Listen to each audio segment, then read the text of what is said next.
Thanks, Sarah, and thanks very much to Sarah and the entire Agri-Pulse team for putting on this conference today on what is a tough day to be in Washington. My name is Todd Van Hoos. I'm with the Farm Credit Council here in Washington. We represent the farm credit system, and I know I'm standing between you and the person you most want to hear from, so I'll be very, very brief. I just want to say that I've been traveling a lot around the country the last 18 months, and everywhere I go, talking to producers, talking to farmers and ranchers out there, farm credit leaders in the countryside, I'm getting one question over and over, and that is, are we going to get a farm bill? And sure, that, look, we every several years we get that question, but there seems to be a bigger sense of urgency around that than the last time. And we're looking at farm credit. We look out there and we see producers who have had 4 and even 5 years of pretty tough prices out there, and really not a lot of visibility into how that's going to change. And so the sense of urgency around the farm bill, people are worried about crop insurance. They're worried about what programs might be up for cuts. They're very worried about a lot of the trade opportunities that are out there. And so that's one of the reasons that in farm credit, we have one priority in Washington this year, and that's pass the farm bill. And so we pledge our support certainly to Senator Roberts and Senator Stabenow as they work forward to get this bill done. And we hope all of you will as well, because it's going to be complicated and it's going to take all of us to get it passed. With that, let me introduce somebody who needs absolutely no introduction. So I'll simply say, welcome, Mr. Chairman. We look forward to hearing from you.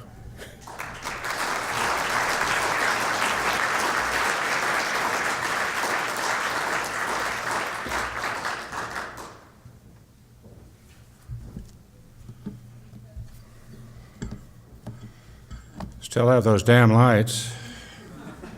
Todd, thank you for that introduction. I think you pretty well summed things up. Any questions? No, I've got prepared remarks. I've got staff in the room, so I have to read them, and we'll do the best we can. We'll whip through it pretty quickly, because I know that my distinguished former chairperson and now ranking member, Deborah Stabenow, will be here in just a bit. And thanks to Sarah, thank you so much, and the entire Agri-Pulse team for holding the 2018 Food and Agriculture Summit. It's a pleasure to be with you here today. Thank you for what you're all doing on behalf of agriculture, and yes, to try to get us a farm bill. It's hard to believe it's been a year since we were here for the Agri-Pulse Farm Bill Summit. Last year I spoke about how we were laying the groundwork for the next farm bill. We've made a lot of progress. As the chairman of the Senate Ag Committee, my primary task is to work for farmers, ranchers, growers, all producers. With that responsibility in mind, the Ag Committee has held 9 Farm Bill hearings during the 115th Congress, reviewing every title of the 2014 bill. We started out in Manhattan, Kansas, home of the ever-optimistic and fighting Wildcats, then went on to Ranking Member Stabenow's home state of Michigan, looking at the cherry trees. We've heard perspectives from farmers, ranchers, growers, and every stakeholder in between. I've traveled to places like Alabama, Montana, to hear from producers on the ground. So we've done our due diligence. We've traveled to the heartland, we've listened, just like Todd, and then we've listened again, and then we listened some more, and then we sat down on the wagon tongue and we listened some more. And we're in the process of actually now writing the Farm Bill.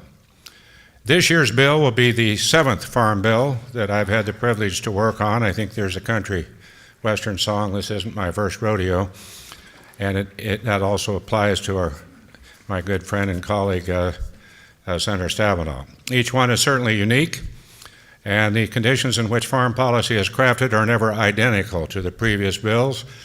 A few goals that remain unchanged throughout the years are to produce a farm bill that is producer-friendly, responsible to taxpayers, improves our USDA programs, and is done on time. When I became chairman, I said we must listen to our farmers and ranchers first. That's exactly what we've done and what we will continue to do. Throughout the committee process, we have heard from many producers across the country that the next farm bill needs to maintain and, where possible, strengthen our USDA's research, conservation, credit, trade, and commodity programs. And we have consistently heard support for crop insurance, #1 issue, everywhere we've gone.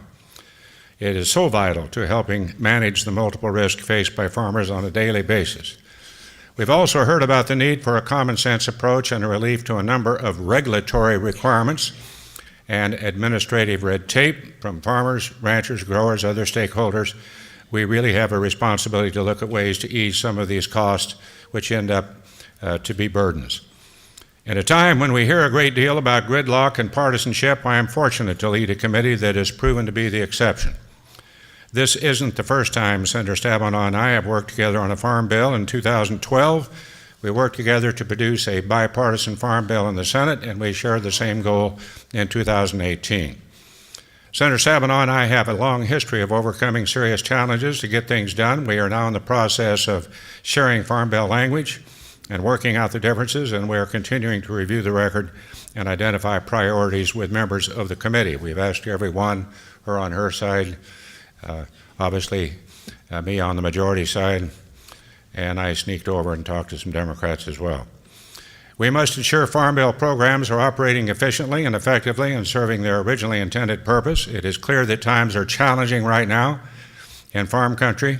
Fourth year in a row, fifth year in a row, Todd, where prices are below the cost of production.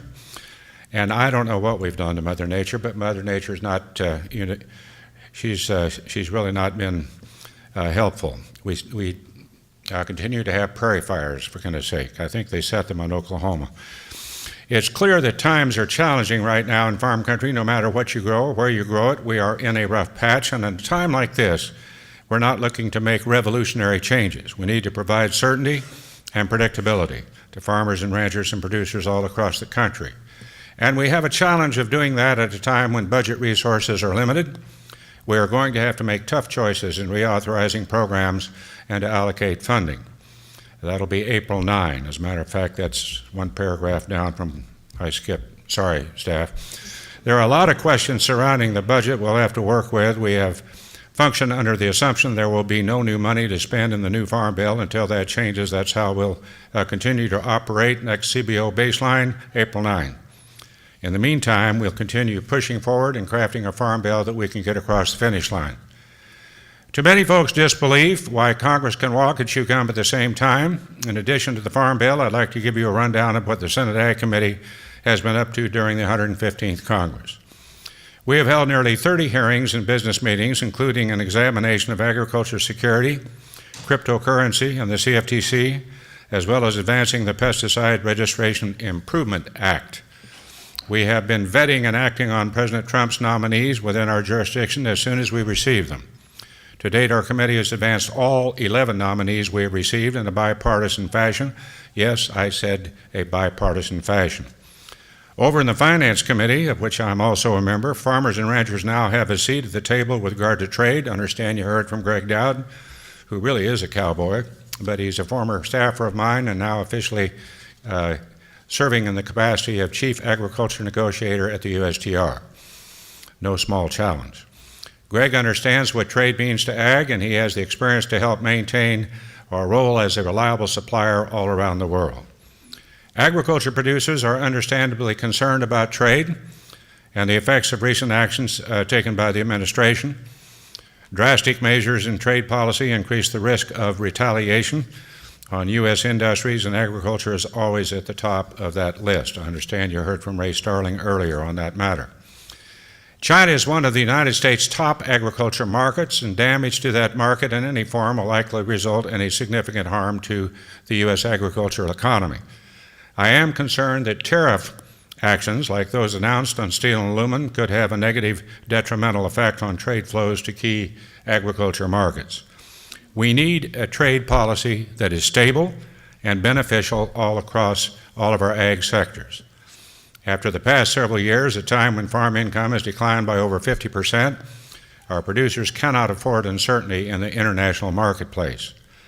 I have had many personal conversations with President Trump, Ambassador Lighthizer, and Secretary Ross about the impact trade has on U.S. agriculture and the broader value chain.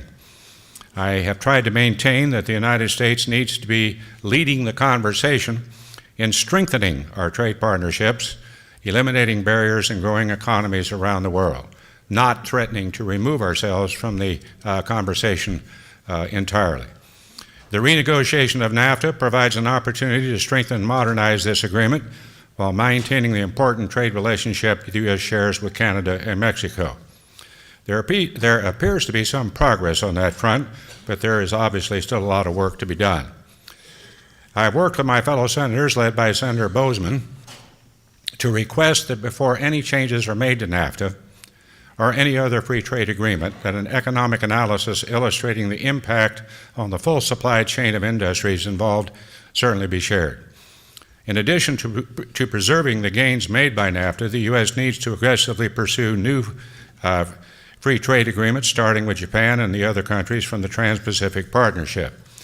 I think at this particular time we look forward to hearing Bob Lighthizer tomorrow before the Senate Finance Committee. I also recently took action on the severe drought happening in my home state of Kansas. Last week I led a Kansas letter to our Ag Secretary, Sonny Perdue, calling for emergency haying and grazing of the CRP lands due to severe drought. That same day we received notice from the state FSA office that our request was granted. Coincidentally or not, it rained back home over the weekend. Maybe we ought to do that more, come to think of it. Our producers back in Kansas have been dealing with this drought for 2 consecutive seasons. I thank Secretary Perdue for his recent designation of 24 Kansas counties as primary natural disaster areas due to drought. This makes farm operators in the affected counties and adjoining counties eligible for much-needed assistance from the farm service agencies, including emergency loans. We must keep in the forefront of our mind what is going on back home as we write the next farm bill. Our producers are truly counting on us. A lot of them are here in Washington, and a lot of them are giving us good ideas, and they've also agreed to ride in the posse that we had up in the farm bill. I think I say saddle up and ride. Of course, when you're riding points, you want to make sure that there's somebody behind you. So I think that we can count on that.